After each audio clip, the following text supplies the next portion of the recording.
députés et sénateurs, vous avez un rôle à jouer pour aider à corriger les excès du passé. Vous les collègues des grands qui quittez les groupes armés, je vais le dire.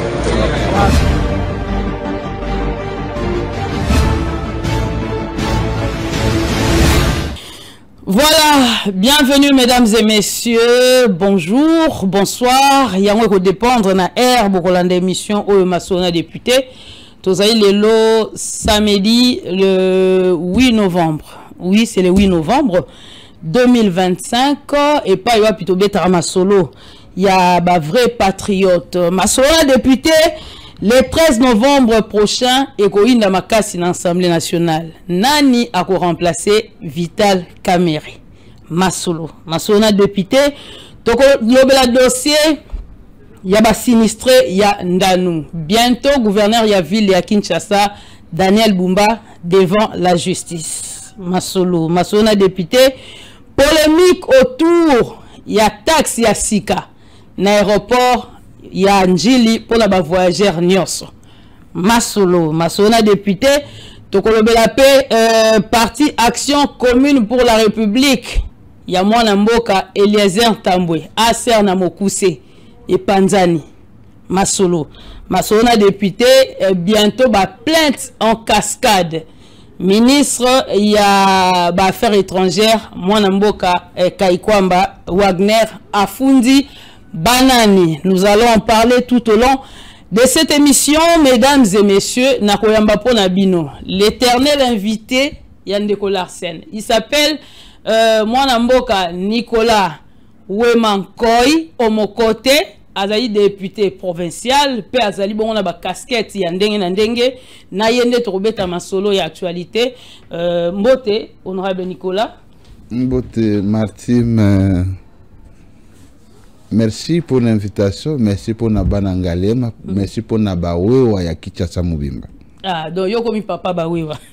On va en parler tout à l'heure. On va rappeler ici dans ces nouveaux numéros, il y a Massolona député et c'est aujourd'hui samedi 8 novembre qu'a eu l'enterrement. Il y a Ndekonabiso ya Mwasi, la célèbre enseignante Bobette Bonnette Elombe. Donc boye bakele londe bakunda kie akei kopema na demeure na ya suka azwa ki penza ba hommage ya ndenge na ndenge cérémonie salimaki na espace Ave Maria. Nous sommes sur l'avenue de la Libération ex 24 novembre biso bandeko na ya basi ba travailleurs nyonso ya tokoma pi télévision to sengi été molimo na ye epema na kimia et que la terre de nos ancêtres et lui soit douce et légère.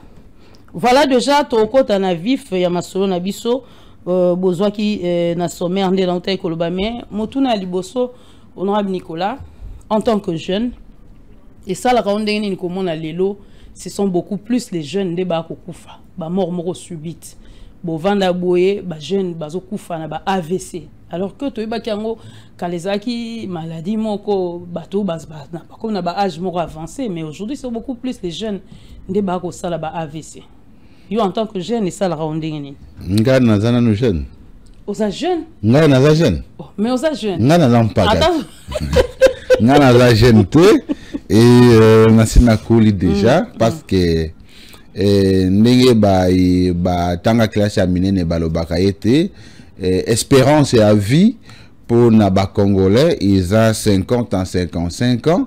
Je crois que Naza Pemben Yambula c'est que n'a commis déjà Mukolo. Ah bon? Et donc, yope na évité ce que vous avez nos jeunes, peut-être bino buzana na ba vingtaine, de buzana no katikati ya ba ya kokola.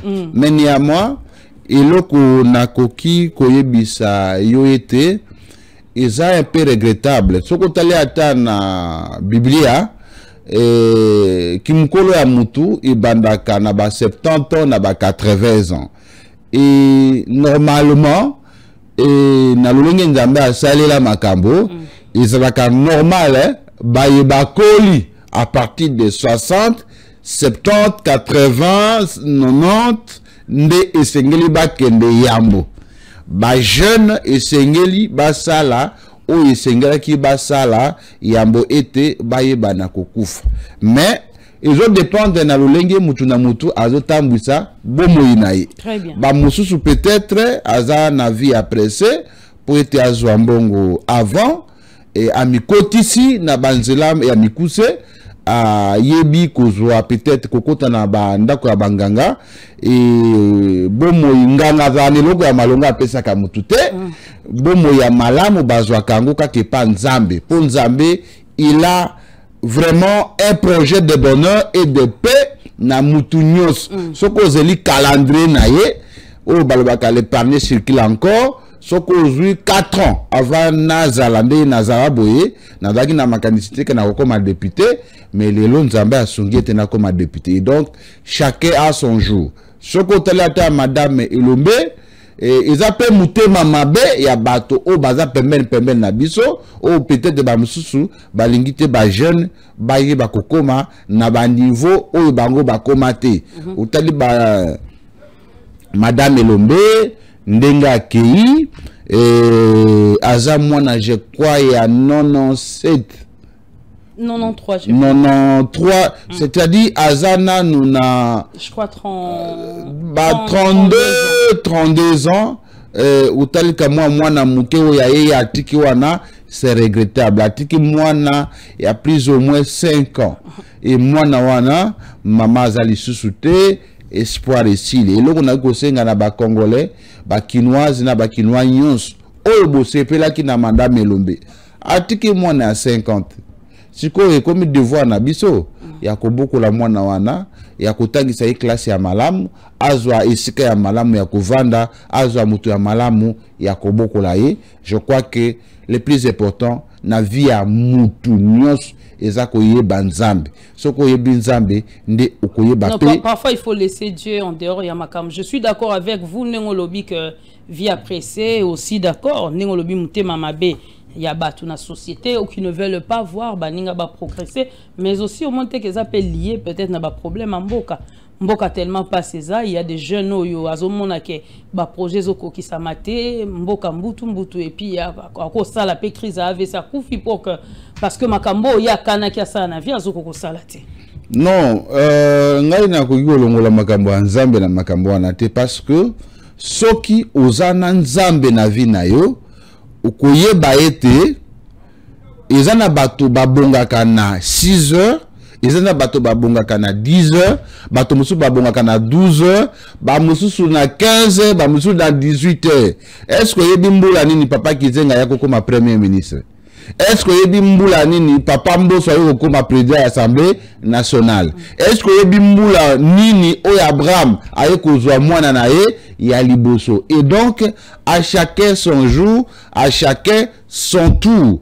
Bipa nyonso na mokili mobimba pasi ezali ndenge bapoto tokendaka tomonaka bato ebele balalaka libanda tine États-Unis balalaka libanda elingi koloba ete pasi eza partout et bakonzi bazali kobunda tozali kolikia ete ba jeune bakozwa ba misala ndenge tata mokonzi ekolo lakaki yango nde tozali kobunda ete ko sala ipa batu ya malamu mais to so organizaka pe que mutu asala mwa iloko na ye akoma patron na ndenge na ye parce que na mokili mobimba mutu moko te atikala kokoma patron na salaire ata ndenge sala kana tokomi wapi awa ata bafuti yo $1000 le jour ata bafuti yo $2000 le jour mbongo wana okobanda kofuta kaka ndako ofuti classe ya bana opesi chéri na yo mwa ba veste mwa ba chemise mais le reste okotikala ka na mwa vie wana Moi, somba lopango ezate, osomba mutu gezate, c'est difficile. On devient responsable à travers au babengaka entrepreneuriat. Il faut que luka mongo ata ozane oza journaliste awa. Il faut que cela moi ligaboro na yo, moi entreprise na yo. Okuki kokolisa misala, okomona ke Martin, azana un grand salon, n'est-ce pas, de coiffure. Aza journaliste, aza un grand salon de coiffure. Pe kombo emati.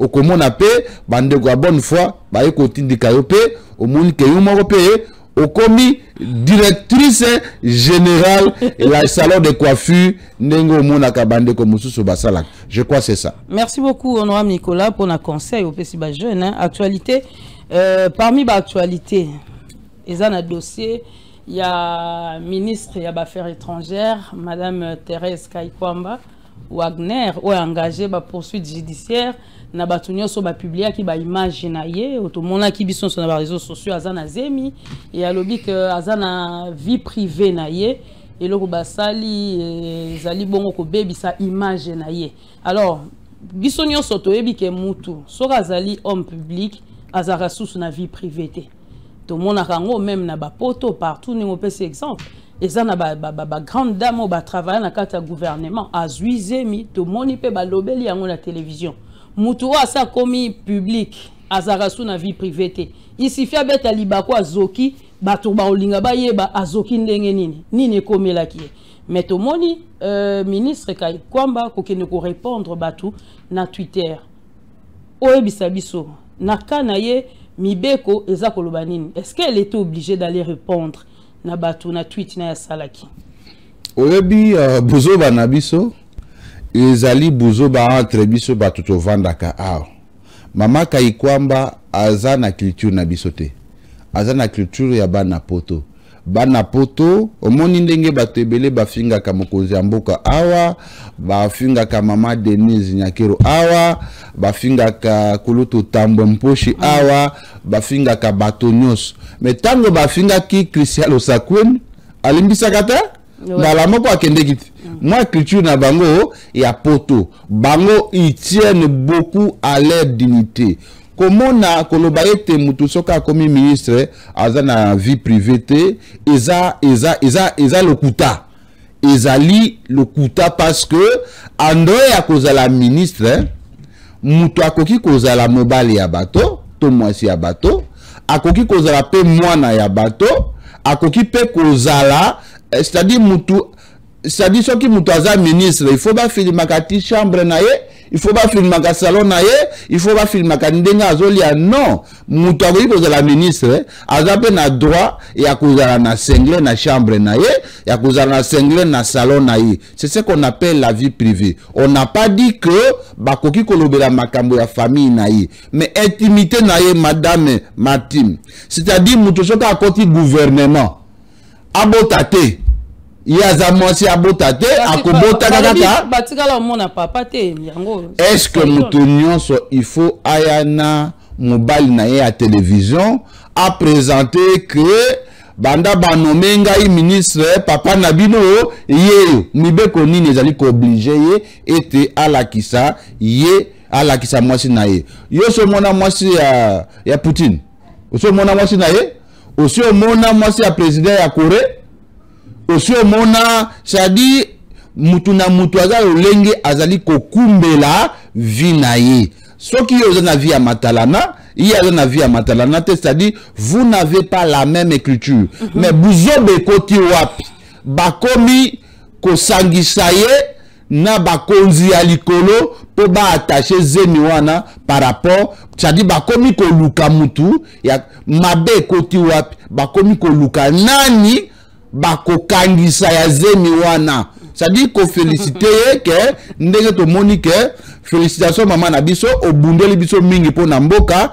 vraiment joie temps obote la biso mwana na biso diplomate ya malonga parce que ozana makila ya diplomatie na kati ya libumu na yo là on peut comprendre mais ko chola mutu na kolakisa comme ici azuize mi wana na kimakango nde ezali ko terni image oyaye na utaki ko kolakisa ngai pe na kati ya poto ba monique mutu moko député azana zemi aye na parlement na monaki pe na parlement européen député aye na mwana na ye à 3 mois a memi aye pe ko défendre mboka na ye et donc c'est normal mais ko kangisa ye na buzoba ya ko pesela zemi wana tata oyo azali mobali ya mama wana te nde za buzoba et je l'encourage poete afunda bato wana poete oui à un moment donné soki totiki buzoba ekende liboso c'est-à-dire molongo ekozonga sima Donc yo lingi batu balobaka te te bato balobaka bolamu ya bato balobaka te batu bazo occuper ba poste minene ya responsabilité bazo kamba biso population zemi batu ba yebi place euti te baloba te. Martine, est-ce que nga nazo comprendre bino te yo soki na mobali na yo, n'est-ce pas, boluki zemi bozwi esengei boya na télévision yo ya koyebisa bato ke non eza mokolo tel nde mobali na ngai apesa nga zemi yango na kati ya libumu na ngai awa eza mwana mwasi eza mwana mobali te. Mais bakomituna lelo bayebi ke naza marié te bakomituna na saka émission eloko nini eprouve ke yo oza marié te eloko nini ezo prouve ke oza marié te alliance oyo eza mariage te mutu akoza pe na alliance mais n'est pas marié. Alliance eza symbole mutu pe akozala aza na alliance te mais aza marié. Et mutu na mutu aza na ndenge na ye akumbelaka vie na ye koloba. Nous sommes d'accord que bato baloba ba critiquer gestion ya mwana mwasi wana. Est-ce que za malamu to eza mabe? Congolais moko te de bonne foi akoki koloba ete mwana mwasi wana akumbelaka ministère mabe. Elle est modèle ya bana basi ya mayele na kati ya mboka oyo. Aza modèle ministère des Affaires étrangères. Oui. Quand ande batu bazoloba courant ezalaka te ba bâtiment ekomi salité na yoki ka yondo komisie. Na yebisi yo boya mutu tawa s'engageaki na makambu ya accord ya Washington na bobetelaki maboko. Mais balobi il faut na kobanda na ndaku na yo ministère otozo ba affaires étrangères. On a yebi ke yo voyage ka maître Nicolas. Est-ce que vraiment ils ont des conditions essentielles? Parfois, ils ont même des papiers duplicatés. Il y a des papiers qui manquent, il n'y a pas d'électricité, tout et tout. Mais elle est focalisée dans ma camotali, d'accord, tout et tout. Tout ça, la part des choses, au lieu d'avoir à critiquer, il faut nous féliciter Moutouna Oyo à Sali. Mais ce qui m'a bezali, on doit critiquer là où c'est mal. Mais ma camboya bâtiment. Nana soki paka na bâtiment ya l'État. Ils ont ministre des Affaires étrangères. Makamba passeport. Tout ça sanyo soki. Yo gestion na na ministère ba PCT. Natali sope likamba ba passeport. Na lobby te ki aza à juste 100 sur 100. A koki kozalata 70 to 80 o etikali to kotsenga na ye a améliorer makambo ya passeport, a améliorer makambo akotisa mukanda et pas ministre ya ITP atali sa yete bâtiment na ngai et komi kokene na ndenge ya malamu te ba réflexionner yango tondimi ete ministère eza penza na état ya malamu te ya ministère ya affaires étrangères mais yango te koki komema biso to loba ete mama wana asale le côté mama wana azwaka ba risque peut-être bato mosusu bazwaka te aza mwana mwasi o gouvernement rwandais bayinaka ye koleka peut-être bana basi nyonso ya mokili mobimba parce que elle a pris le courage il y a qu'à défier tout un régime qui a humilié la République démocratique du Congo et au sacrifice de sa vie. Parce qu'après ça, à tout moment. Qui sait à quel moment bakosa la yemabe et makamboaze meya kokota na débat wana eza penza buzoba na ndenge ya mabe koleka makamboaze minaye Italie République té. Voilà, Makamboze Mina Etali République était. J'espère que vous avez réponse Nabino qui est Madame la ministre des Affaires étrangères Azali pe na vie privée na ye. Voilà, actualité Moussous Ezali Makamba sinistré andanu honorable Nicolas Ngai Nga Martine na kendaki mikoleleki na palais du peuple. Na kamwaki komona ba sinistré ba kolala na palais du peuple. Près de 2 semaines mokoka. Alors que na mikolo leki kuna to mona ki gouverneur ya ville Kinshasa oh yo défendaka mikolo nyonso yo koma défenseur na ye to moni gouverneur ala ki si na télévision na ke ko pesa ba sinistre enveloppe mutu enveloppe na ye po ba lukanda kwa rovanda. Mais comment se fait-il que ba ko se retrouver na palais du peuple ba ko lela na kombo ya gouverneur ya ville ba mama na ba papa ba vandi kuna baza ko nokela mbula. Honorable Nicolas mbongo ya ba sinistre ekei wapi mwana mboka Daniel Bumba atie mbongo wapi po ba sinistre wana ba lobby batikali kozwa mbongo te ata mokolo moko te yo koki ko répondre bisonene. Merci beaucoup Martine pour na question ya mutu ya oyo poser ngai et ya mbona ya nulayo il faut ba congolais na ba congolaises surtout ba kinois na ba kinois ba retenir te ngai nazalaka porte-parole la Daniel Bumba Lubaki te. Daniel Bumba Lubaki gouverneur la ville à Kinshasa. Naza porte-parole. Naza porte-parole na été. Nazalaka pe défenseur.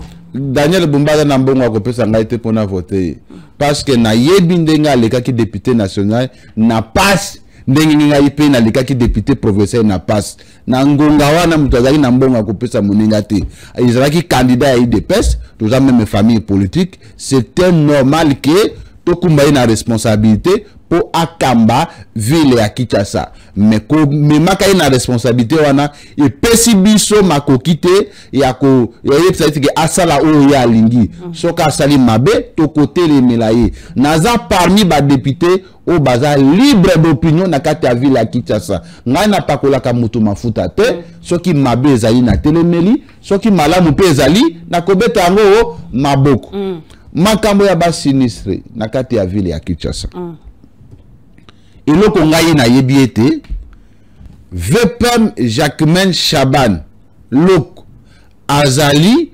président ya ba catastrophe naturelle na kati ya République démocratique du Congo ye mutakwambaka organisation wana ya ba catastrophe naturelle na kati ya mboka mubimba gouverneur ya ville ya Kinshasa azali membre pour représenter ville à Kinshasa na kati ya organisation wana gouvernement central ba moni ete mbule bete na kati ngumba ya Kinshasa ba bimisi musolo ba pesi Jacquemain Chaban ndeye azu musolo wana apesi délégué ya ville ya Kinshasa pona kopesa mbongo epa bato wana po ete bazonga na bandako na bango soki mbongo wana ezwami naturellement le gouverneur ne peut pas toucher l'argent.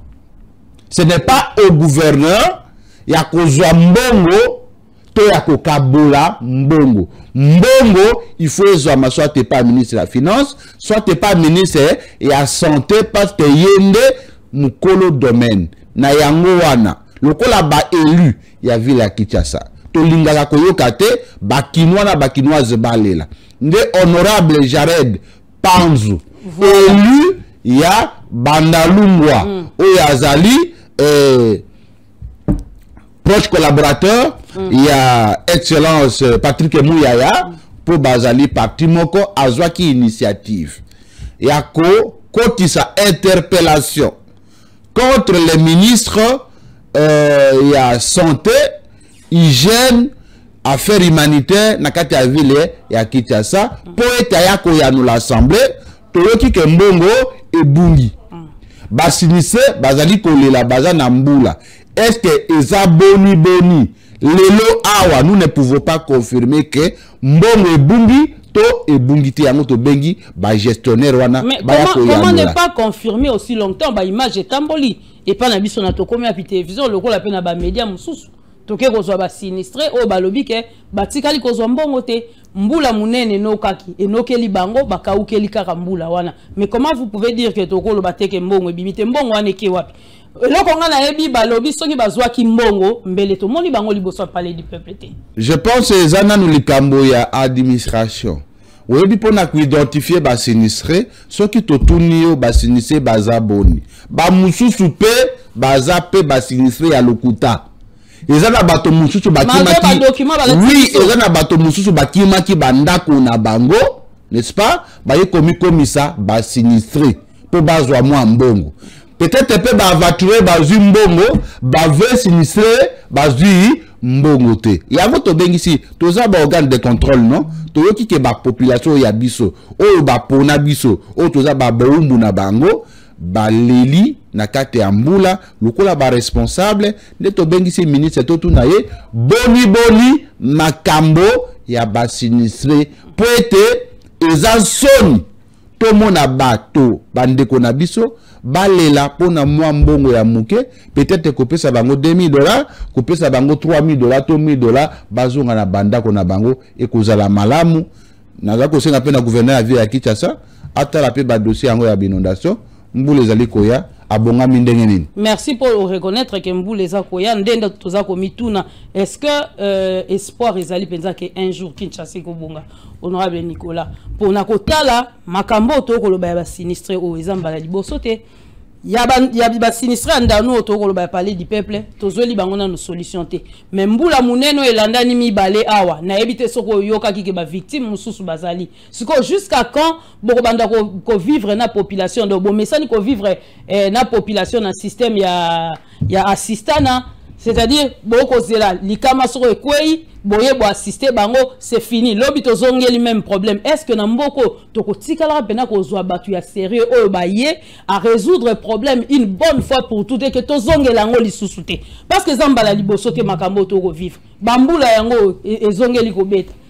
oh la liboso to zwi dans nos solutions te siko tango misusu ekoya jusqu'à quand on va continuer ya ko tourner en rond le même chose to ko lobelango des années est-ce que tozana batu ya mayele te o ba ki ko zo solution pour na libela na mboko même ba États-Unis na ba France to ko lula lelo tango bazala ki nanu ba bétonner mboka na bango te c'était comme ça salité ko boaka ba déchets tout et tout mais tango ba telemi ba lobi que non on doit arrêter photo de sa propriété lelo hors de zone et kota pour na libela est-ce que to ki ko sala ngo pete pa na biso ya solo ngai moko na kanisaka mingi pour na villa Kinshasa po natalisaki lobby nazaki na gouverneur na villa Kinshasa nazalaki pe na ministre ya ITP provincial monsieur Alain po na kotalisa bango ete na commune o ya ngai toyokana soki toyokani te na kosala o na moni ete eza malamu pona ba habitant ya Ngalema mandat nazali nango eza mandat ya Daniel Bumbate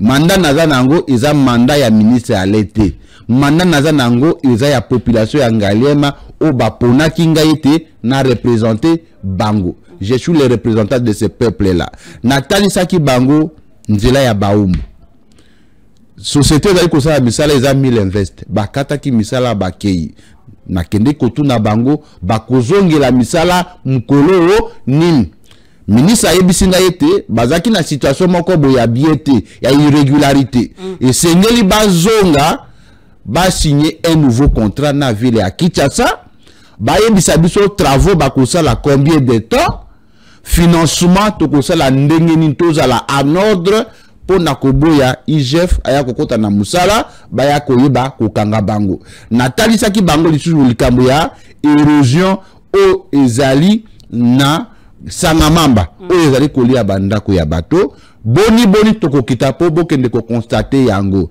natalisaki makambo ya lalu érosion ya lalu ete misala ezali kotambola lisusu malamu te ndambo basali soki ekufi ekozala mabe moi musala esalami ya moi malamu mais il faut koaccélérer na misala ok na côté ya Grand Malik na route ya Bari wana oyo babengaka route Kamanda nzela ezali kosala malamu te eza malembe ekosila mukolo nini soko ok côté ya station Bari wana na yebisio bato bakangami na ba c'est-à-dire batimola on dit basundula nzela nde nakende kosola na bango omona ki tokende ki na kuluteleze na ministre John Banza na Itaga pona koyeba kosukuma bayeba na ba responsabilité bakoba na misala je crois ba image ça bomona ki tokende ki ti na Pongabi pona koyeba kolandela ba misala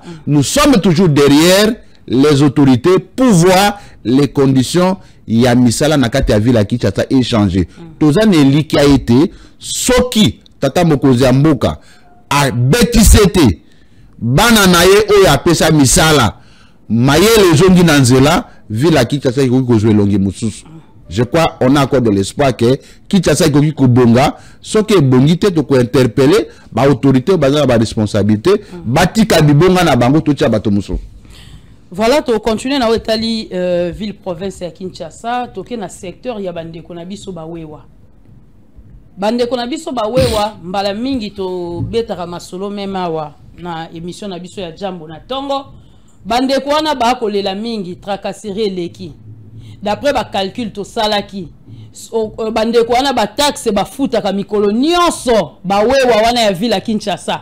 Et koki kozala ba $100,000 par jour. Honorable Nicolas, baza kolela tracasserie leki boko bengana bango bakota lisusu na gombete en même temps baza na problème ya ba parking tout le temps bazoya ko bengana bango finalement bazoye bate le maka wapi nini boko loba pona bandeko oya biso bawewa bino en tant que bakambia ville à Kinshasa po bakolela mingi bandeko wana est-ce que dans l'assemblée provinciale obokoki kokotisa loi moko te pona ko protéger bandeko wana bawewa honorable Nicolas.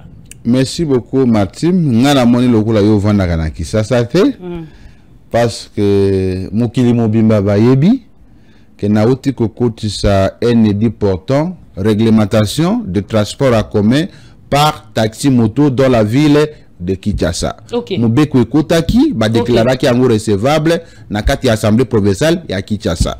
Et kei na commission mixte Ecofin PAJ pour na ba toilettage enrichissement pour babengisa ministère ya transport apesa makanisi na pour na mobeko wana babenga ba structure to ba asbel oyo ezali kokamba ba wewa bango pe ba mema makanisi na bango bacha na kati to bengisa ba asbel ya santé baya bapesa makanisi na bango na kati pour na tina o babengi sécurité sanitaire parce que ba wewa une étude a été faite que Bawe rebelle ba commis la faiblesse sexuelle. Les membres du bureau, honorables députés et très chers collègues, je vous remercie infiniment pour la parole accordée parce qu'il est de notre responsabilité, comme vous le savez. Les députés ont principalement deux missions. La première, c'est de contrôler le gouvernement provincial. Deuxièmement, c'est de légiférer. Il y a une troisième mission qui s'ajoute. Il s'agit de la représentation. Honorable Président, honorables membres du bureau, honorables députés et très chers collègues, avant toute chose, qu'il me soit permis de rendre grâce à Dieu Tout-Puissant, maître des temps et des circonstances, lui qui nous accorde la vie, la sagesse et le courage d'assumer nos responsabilités envers le peuple guinois qui nous a fait l'honneur de les représenter. Je rends également un vibrant hommage à son Excellence Félix Antoine Tshisekedi Tshilombo, président de la République, chef de l'État, pour sa vision éclairée d'un Congo moderne, ordonné et équitable.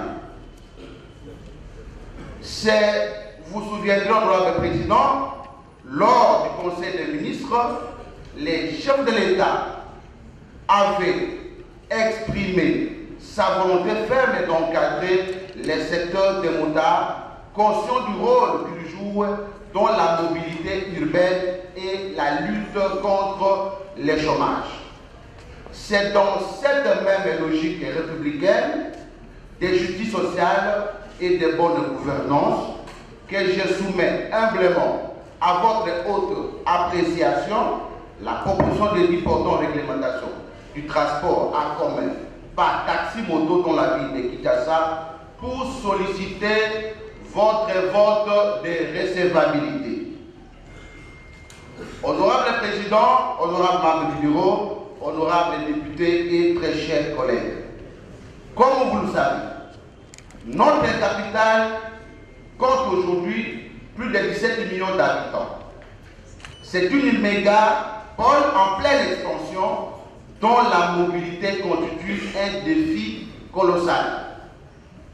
C'est dans ces contextes de congestion permanente où les transports publics sont insuffisants, les taxis-motos sont déposés comme une réponse populaire, rapide et efficace.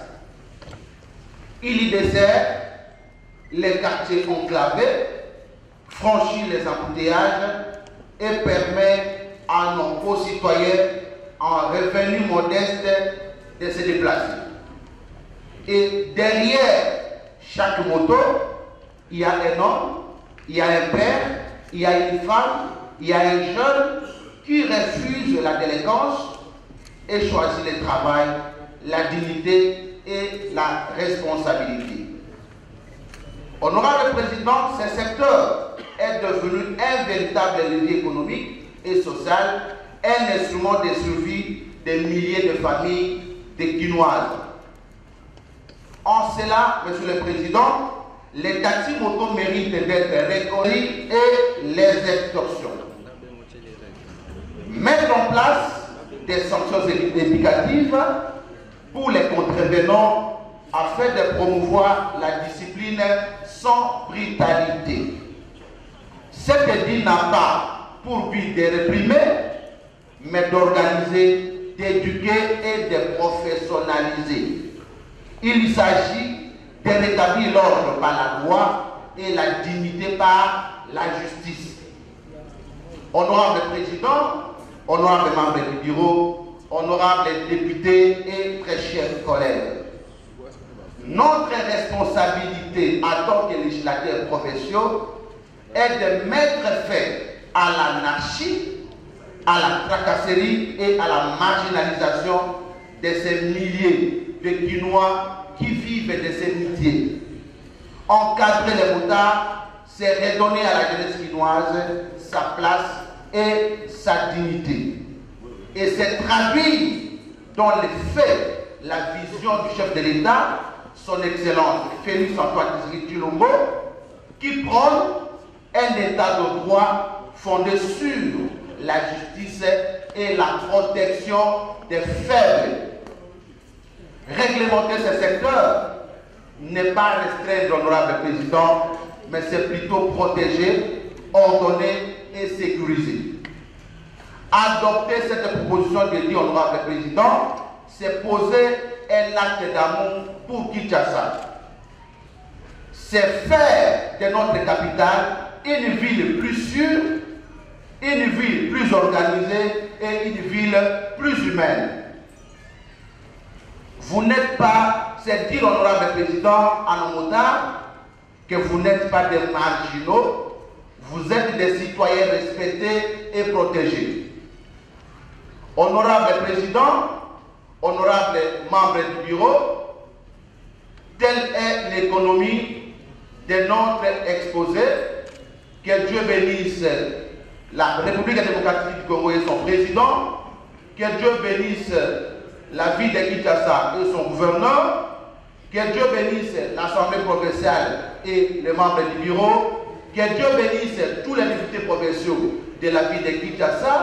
Que Dieu bénisse toute l'administration provinciale de l'Assemblée provinciale de Kinshasa. Je vous remercie.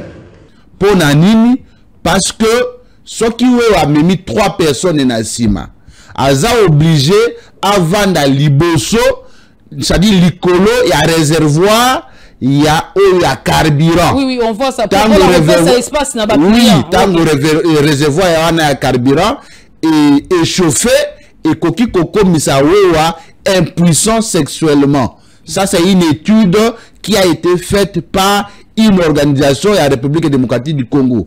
Et donc, il y a une photo réglementée. Et c'est là même à bateau boni pour atikala na santé malam. Et c'est alata ndengenini. Est-ce qu'il faut alata lipap? Il faut alata teninini. Mikanda nini sengeli amema. Parce que, bah ouais, bah là qui dit sous-souhaité. Soki azui mikanda na commune ya Ngaliem ake na selemba obakangi ke mikanda oto yebite. Or, tango azozwa mikanda wana pesa ki mbongo na l'etat. Siko boni l'etat moko ya Ngalema abo ya l'etat ya selemba o abo ya l'etat ya Maluku. Soki mutu azui mikanda na ndiagono tosenga kite ba harmoniser makambo wana nyonso. Et puis bazali kokoti sa musolo ebele na kati ya libenga ya ville ya Kinshasa. Calcule eza ke bawewa bakoti saka au moins $100,000 na mukolo. Voilà. Dans un mois au moins $2,600,000. Na yango wana bato wana baza ba délinquante. Toyebi ete bandeko mususu na kati ya groupe na bango bazali ko se comporter mabe, oui, mais oui. Oyo biso sengeto sala mboke kambamaka na mibeko na yango to proposer mibeko pona kotia bawewa na mulongo kotia pe l'État na mulongo mbongo ezali kokota to boyi ba partenariat public et privé et sengeli ba agent ya transport bango moko bazwa mbongo na bango basombela bango ba machine oyo ya malamu oyo ko encadrer ba recette po mbongo wana ekomaka na libenga ya ville mbongo za koyoka ya $100 wana oyebi ke mbongo wana ekotaka na kese ya ville te batonde bazali kokabola na balabala bazali kokabola mbongo ya leta na balabala nde totie mobeko wana mpona kodigitalize ba recette ko encadrer ba recette po kimoyibi esila na secteur wana. D'ailleurs lobby na présenté qui rapport comme président de la commission politique administrative et juridique à l'issue à audition il y a chef de la division à transport oyo ayebi ba nombre ba oyo na ville ya Kinshasa te mutu moko te ayebi nombre ba oyo na kati ya ville ya Kinshasa nde to recommanda ki ya gouverneur était on ne peut pas arrêter les gens pour mauvais stationnement ceux qui to sele bango parking te. Honorable Président, honorable membre du bureau, honorable député, très chers collègues, je vous remercie sincèrement pour l'octroi de la parole, parce que c'est de votre pouvoir. Honorable Président, je commence par une demande, sinon une réclamation. Vous constaterez avec moi que je suis le seul membre du bureau de la commission PAJ au devant de la tribune. C'est parce que notre bureau n'a pas encore organisé l'élection du rapporteur adjoint. Et c'est de votre devoir d'organiser l'élection du rapporteur adjoint de la commission politique administrative et juridique. Parce que les collègues qui sont derrière moi n'étaient pas prévenus qu'ils vont exercer le travail du rapporteur. Et le travail scientifique se prépare. Il n'y a rien d'improvisation. Je sais les malentendus et les erreurs de l'improvisation. Ce n'est pas bon pour qu'on avance de cette manière-là. Le rapporteur n'est pas là. C'est Patimou Benga qui était le rapporteur adjoint. Il est actuellement le directeur général. Depuis son départ, aucune élection n'a été organisée par notre prestigieux bureau. Et donc, je vous prie que dans un bref délai, si vous pouvez nous organiser cette élection-là, à mon absence et à l'absence de l'honorable Dikoui, le bureau peut être valablement représenté. La question que je me suis posée, je pouvais me poser, au cas où moi j'étais empêché, moi également. Donc, on pouvait vivre le chaos total. Et donc, je prie à notre bureau de prendre en compte nos observations à ce sujet.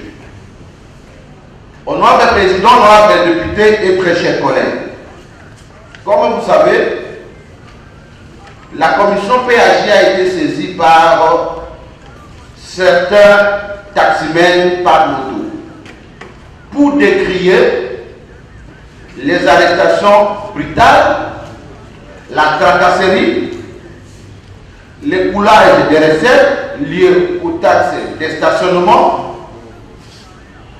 le nombre de gens qui les arrêtent et qui ne sont pas identifiés.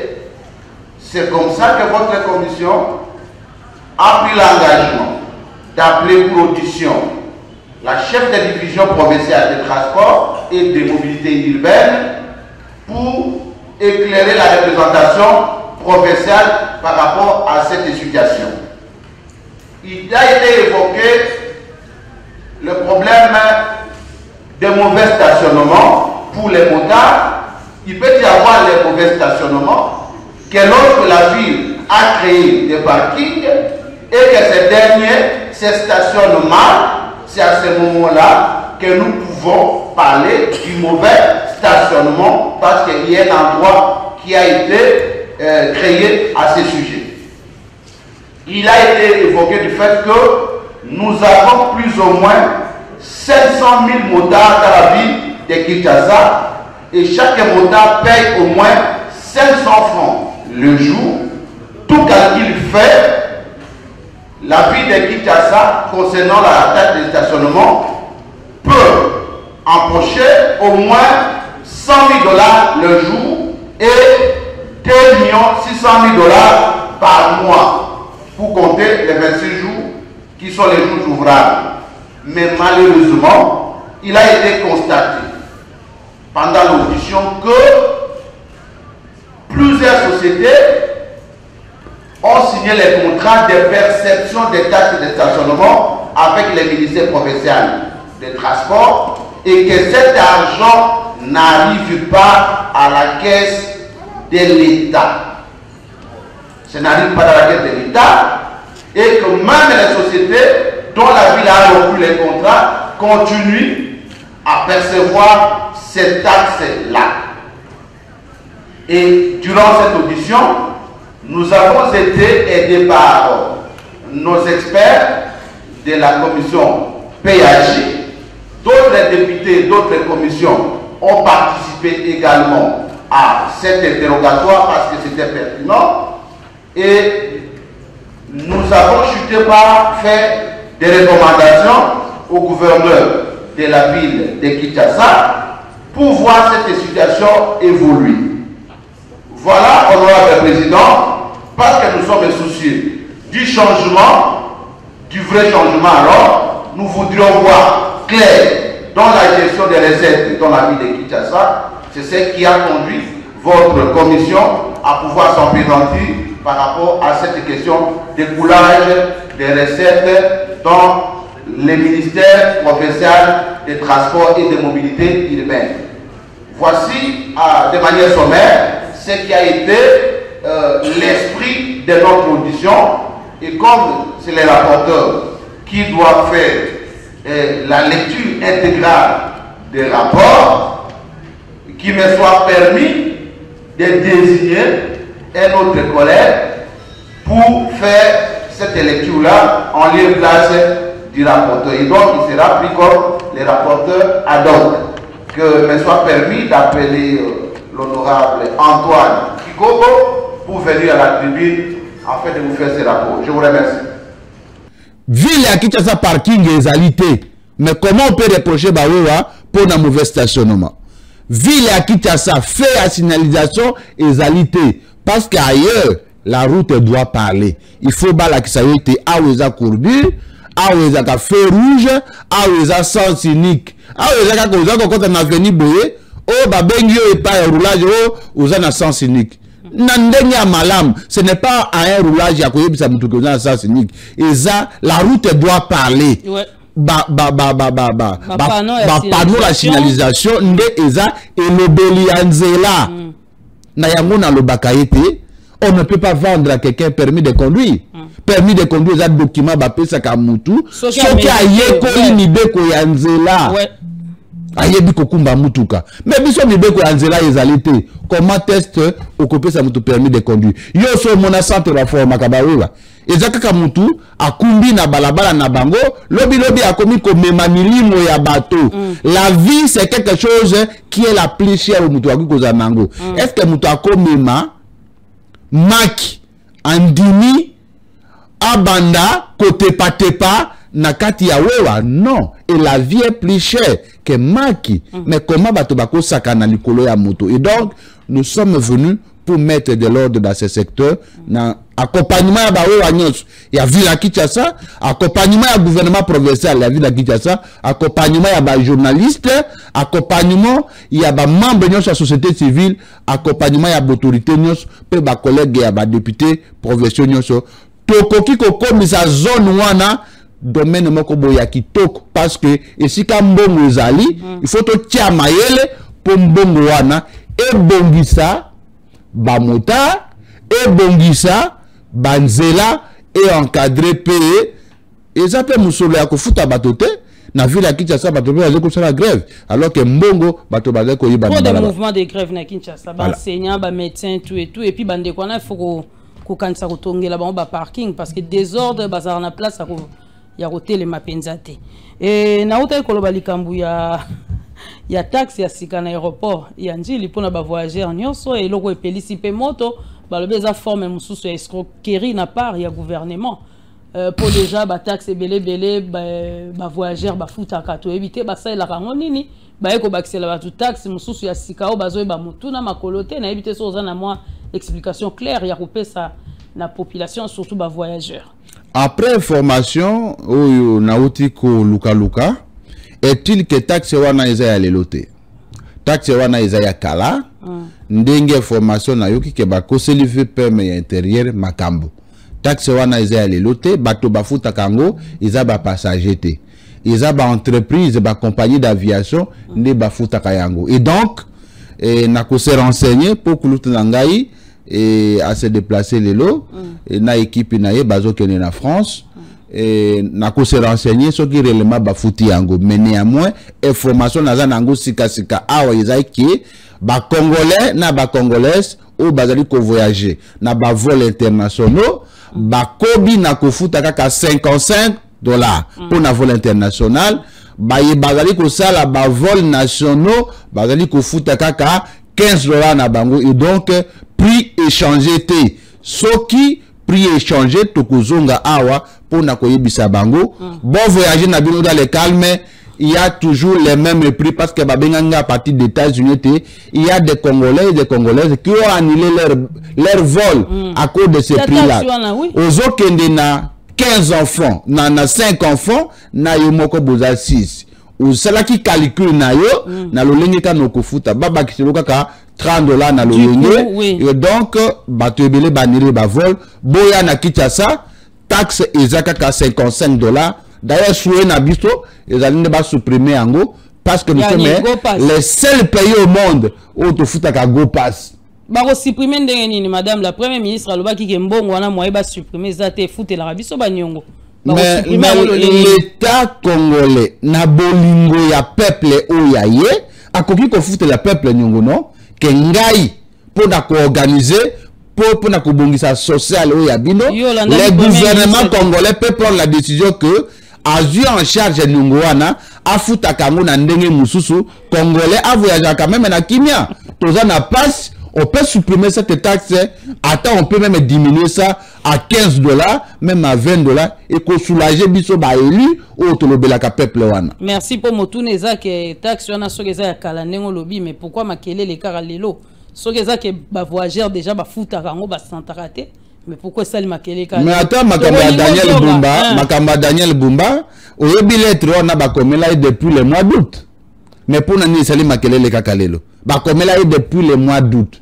Et ça congolais na Congo actualité za nakate soki mutu ayini Jacques Chaban abimisele masolo moko boye à la tisi yango c'est leur droit mais à ce que je sache congolais nyoso afuti $30 wana télévision yango yo aya kola kisaka afuti $30 wana toko komela pour trouver pem pona utali saite congolais azo souffrir bolongole taxe wana eza malamu te soué na ngai ata $45 wana 55 et longwa pour ba congolais ba vivre quand même moi social que Fati Beto a salé ba mo faveur wana et ko sala na plaisir. Voilà tokene na makamwa toko mokende vers la fin tokoti na masolo ya élection le 13 novembre prochain dans l'Assemblée nationale. Motuna Batube Baroumi Tuna Nani a remplacé VK Vital Kamerhe alors que moi Mboka Aimé Boji a pressenti déjà remplaçant il y a Vital Kamerhe n'a évité pour Nayo honorable Nicolas Esco Aimé Boji fait le poids il y a Mouto qui va remplacer Vital Kamerhe. Oyebi bato balubaka mingi te il faut ko memi ya bango mingi soki omoni mutu alobaka mingi te c'est que akoki kozala aza illettré akoki kozala pe azali trop sage et alingi alakisa bino kaka ke koloba eza mayele te.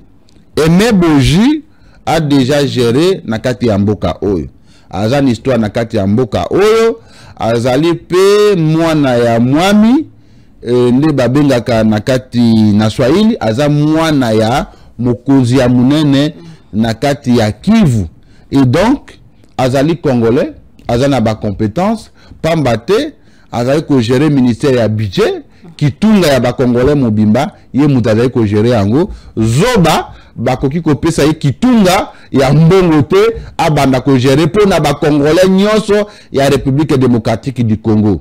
Mais pour remplacer Vital Kamerhe ce n'est pas aussi facile. VK, c'est un vrai parlementaire. Depuis Alongwana, il peut perdre, aïe kozonga l'issue sur le parlement, il a fait les noms qui a fait l'unanimité sur la politique nationale. Maintenant, Toki Koloba était moutoumon côté aza irremplaçable. Et donc, totalement nous vivons expérience à Sika, Toyo Kake, assistant parlementaire kuna ba futami kitok, ba député, débat ezali ko sala malolenge esengeli ba blocage ezate ya makambo ya contrôle toyo ka été ba administratif et assemblée baza na paiement ya malamu to mona été assemblée nationale ezindaka lisusu to na mbula to mona été elati langi ya malamu digne de la deuxième institution ya mboka pour ça na biso na ye yango wana. Moi je ne juge pas les gens avant été bakota na misala pour misala et koganga koleka maloba o ya biso na poste ya questeur adjoint je crois na rapporteur adjoint kuna pe bitumbeza makasi to sepela ki quand même mwana mboka Christelle Vwanga auto yebi compétence na yaza la bisika na mais malheureusement on a appris na dernière minute que Moïse Katumbi alobi azana compte na été ensemble bato belé ba ko welela ndeko Van Wale ça tout ça bato to yebi très bien bitumba peza kuna makasi bitumba ezaka kana assemblée nationale te bitumba eza pe na tokomi wapi télévision pour na ba candidature yo na la scène benda boza na candidat na bino oyo azali Christelle Vwanga ndenge wuti koloba awa ndeko Fofana epenge pe aza pe na candidat na ye Van Wallace oyo azali bino déjà bola kisi ba couleur na bino yo na l'arsène que candidat na bino de Van Christelle Vwanga Fofana epenge alobi akotique espace te pour na ye Van ou rien Moïse Katumbi pe alobi ni Van ni Christelle Vwanga omoni ndeko na biso nani Mwando oyo azali mutu ya opposition lokola oyoki mulunge ya Van eleki mulunge pe ya Christelle eleki amemi candidat ya Moïse Katumbi et pas vieux mbata pour na woluka soutien ya majorité yango omonaka politique eza compliqué comment mutu ya ensemble oyo aza mutu ya opposition akende koluka soutien et pas Félix Tshisekedi pour être candidat na ye aleka et donc na ba jeune bokota na lolenge ya ba politicien te Mwando oya démissionnaki na gouvernement ya Félix Tshisekedi alobi gouvernement wana eza ya be compétent comment Mwando akende na siège ya union sacrée de la nation akende ko présenter candidate na bango pour être union sacrée et soutenir candidature na bango et donc c'est que ensemble ya Moïse Katumbi baza na cohabitation na majorité au pouvoir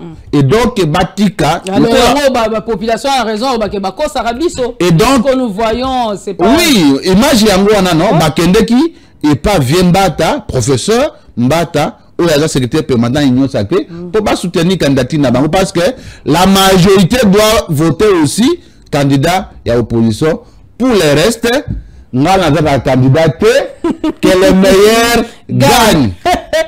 Voilà que les meilleurs gagnent. Tokomi na suka kuna na moni Voldine Dotoni nani Shadrack Damu bako bete la biso déjà maboko mutuna suka eza par rapport ya action commune pour la République parti cher ya excellence Eliezer toyoki kuna balobi d'abord mutuna liboso est-ce que ba échange patriotique et ça les makaka pour balobi depuis Eliezer a commis ministre échange patriotique et ça les makali sous-souté tout est-ce que ça les marathons échange patriotique et ça la maka chaque samedi na avenue Kabinda numéro 102 soki olingi okoma capable obalisa molimo na yo na mboka na yo ozwa ba enseignement patriotique ya kolinga mboka na yo soki olingi okota na kati ya machine ya transformation yaka okoma capable na action commune pour la République et sur l'avenue Kabinda 102 samedi passé le grand maître Eliezer Tambwemposh o ngana za ya yambo mwana na ya yambo ya politique nazalaki wana o atangisi bato comment l'action commune pour la République a été créée, l'objectif nini peut ba A, B, C et action commune pour la République et tangi samaki na lolenge moko ya niveau supérieur. Kasi bino bato ya tokomi wapi. Lokola bobo ikokoma ba capable nde boye baki kobwaka image ya ba capable na nzela. Ce que tali oeza munen, oeza moyen, oeza moke. Nous estimons que comment qu'on soit pris en compte et à opinion ya moke, ça peut bloquer la machine. Parce qu'un grenage on a pas tourner bien, il faut oyo tourner au même rythme que na oyo, yango zo tourner au même rythme na ao. Ce qui manque qui est bloqué, mususu kolia ma minu et c'est ça panne batu bazwa. Et dans le fonctionnement de la République, ne restez pas seulement na bato bazaka na Gombe, ota la paix bato qui sensu. Les capables chaud. Voilà notre fonctionnement. Yango zo mona awa, yango moni même awa.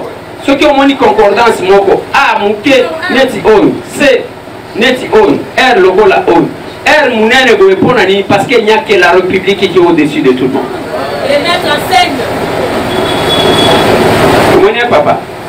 Voilà pourquoi le fonctionnement, nous, notre vision est que les bons fonctionnements de la République ou du pays, il faut qu'on prenne, qu'on considère que sans Oyo, Oyo goza la malamouté. Sans Oyo, Oyo goza la malamouté. C'est ça l'équilibre que nous voulons dans la société. Ça va, hein, papa? La délivrer. Alors, nous sommes l'action commune pour la République. Action, OU. Il faut tout maintenant ensemble. Action, OU. Il faut tout maintenant ensemble pour n'embo cannabis. Voilà pourquoi nous cessons à faire voir aux gens que ceux qui trahissent aujourd'hui, parce qu'ils sont des égoïstes, Alors, la serre, nous sommes basés sur le patriotisme. Le patriotisme est celui qui va en contradiction avec le pays, même Ngali Lelo, ceux qui n'ont qu'en contradiction contre le pays, pas capable de Bakoinanga. C'est ce que nous enseignons. Parce que nous n'avons que ce pays. Ils sont batunions sur tout collègue. Tshisekedi Azarabi, assez à l'équipe. Mobutu Azarabi, assez à l'équipe.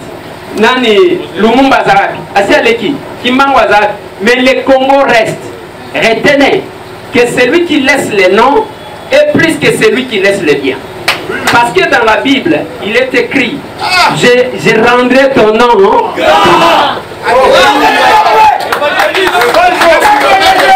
Le Lopé samedi oyo. L'échange patriotique ezalaki eleki na kafu kafu. Balobi batunyo so bakenda ina kalonji bazongi. Bazongi nini? Est-ce que Banani bazongi. Voli Ndotoni, Yves Bolofa yebisinga ngana kende ko filmer kuna lelo na échange patriotique. Bato bakenda ke pa kalonji bazongi. Mais na yebite soko hôtel biso ba image ou po ba kombo na yebite. Na yoki ka ke babandi kozonga. Aser Liba, Aser Mokili Mobi, Tokobanga Tokobangisa, Papier Bangi to Bangite.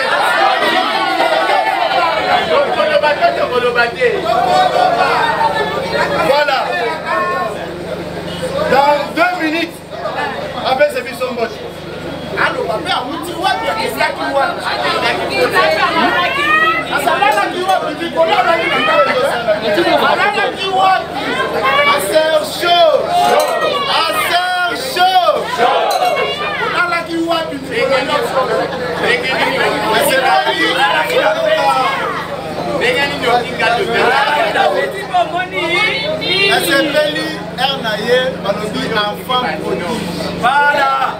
Enfant prodige, na sepeli ndenge babeni, nazongi na ndako tata na. Nazongi epai ya biso. Ino le basuku. Otandangendeki. Ondamu na yo. Nazongi na ndako tata na.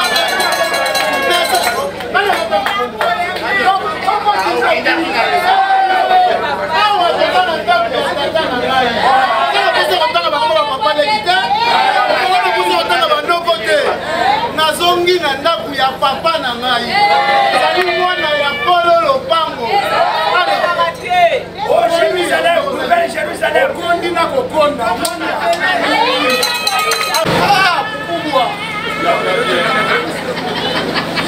Oui, pour la micro ezali wapi? Pesa biso mbote. Micro ezali wapi? Papa Simba Drago. Simba Drago bana mafoto. Ndio ya Simba Drago. Ya nge bazoni bo photo sukula mambo. Simba ko bana mafoto. Sala. Selo wala chapeau. Weza bifte, weza se. Chapeau de gars foutima. Voilà. Voilà la photo.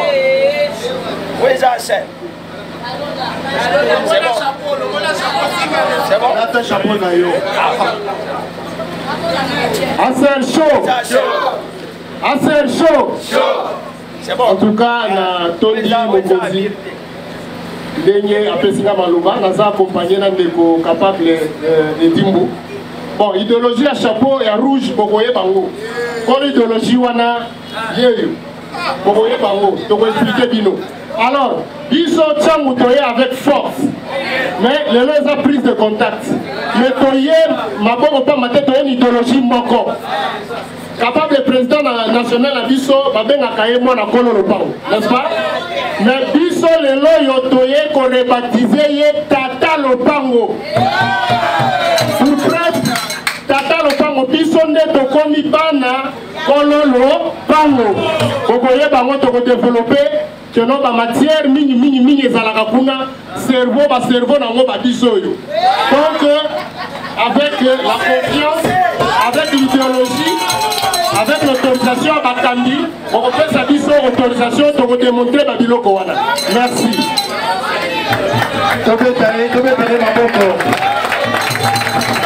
Pablo Gissé, Boye Ibolam. Boye Ibolam.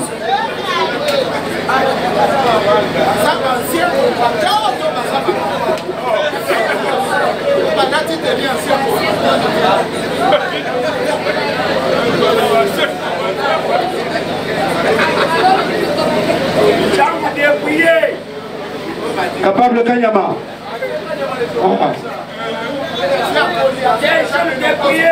Au moins que mouvement est Zokola. Voilà. Nasima ou Atalani ne Gokosal.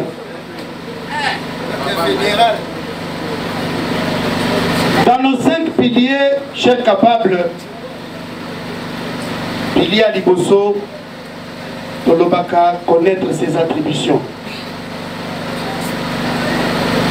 C'est un pilier très important. Oyo Mokambi so. Ata oza Mokambite. Ata na kati ya ndako. Soki mama oyebi battribution na yote ndako eza okoboma yango. Papa soki oyebi battribution na yote okoboma ndako wana. Bana de même. Tozali obligé ya koyeba bisika nyonso koki kozala battribution na yo ezali nini.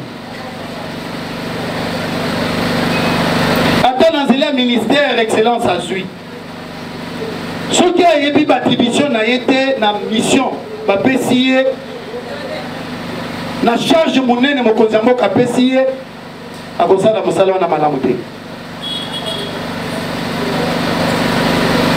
Connaître ses attributions, c'est savoir quelles sont ses fonctions, quelles sont ses responsabilités dans un cadre donné. Aux chefs de poule, aux alliés fédérales, aux interfédérales, aux coordonnateurs, aux alliés secrétaires nationaux, aux alliés secrétaires général, adjoint tout comme secrétaire général au niveau du parti, aux alliés membres et à cabinet. Et bonga bapesi wana eza pona kosala nini esengeli oyeba yango. Assez chaud. Assez chaud. Capable Christian chaud.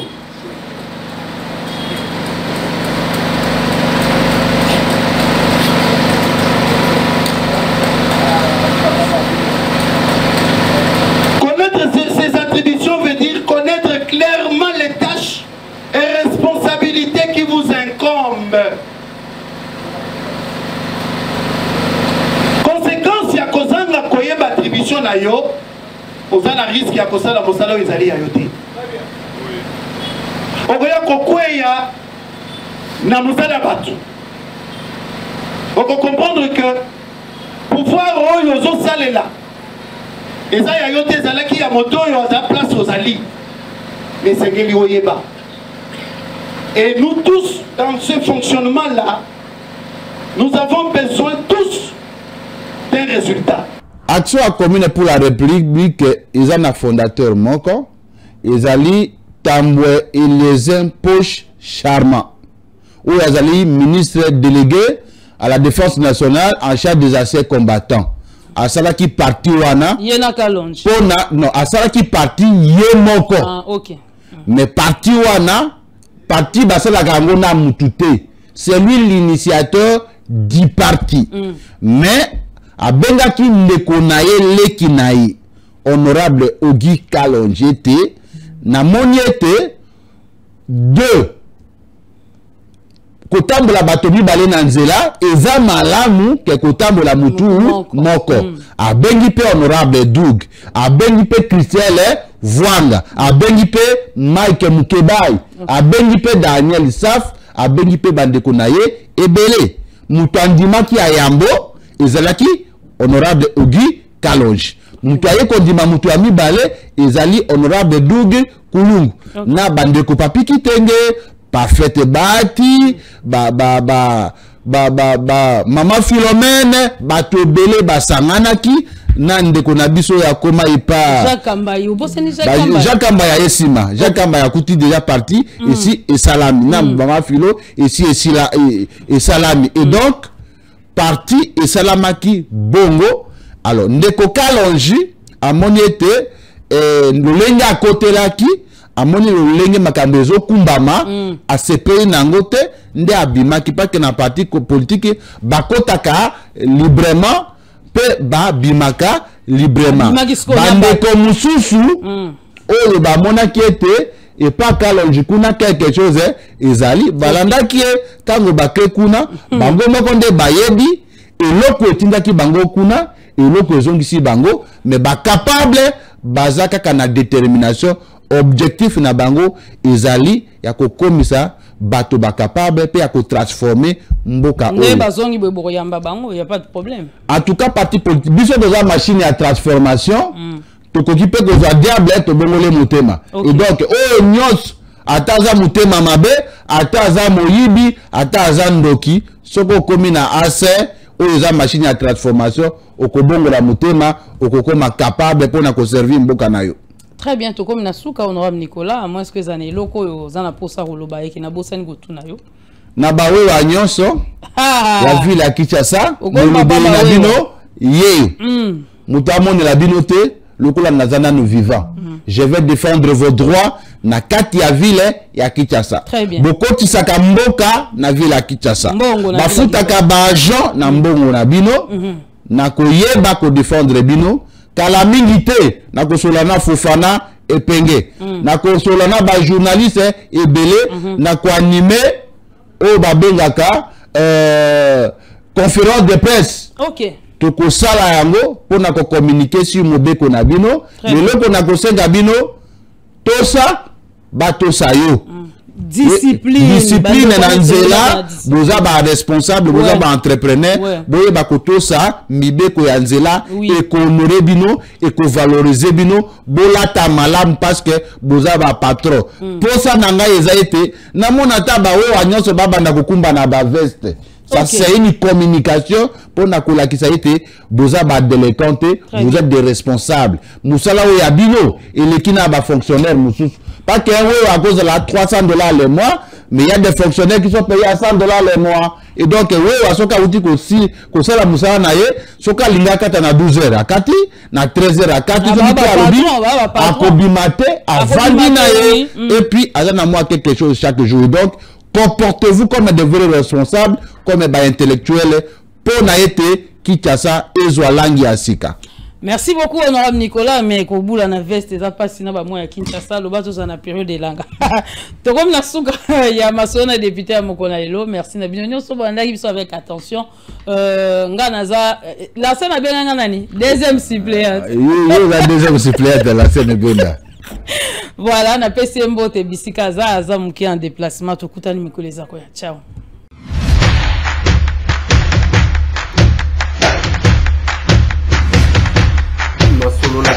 Honorables députés et sénateurs, vous avez un rôle à jouer pour aider à corriger les excès du passé.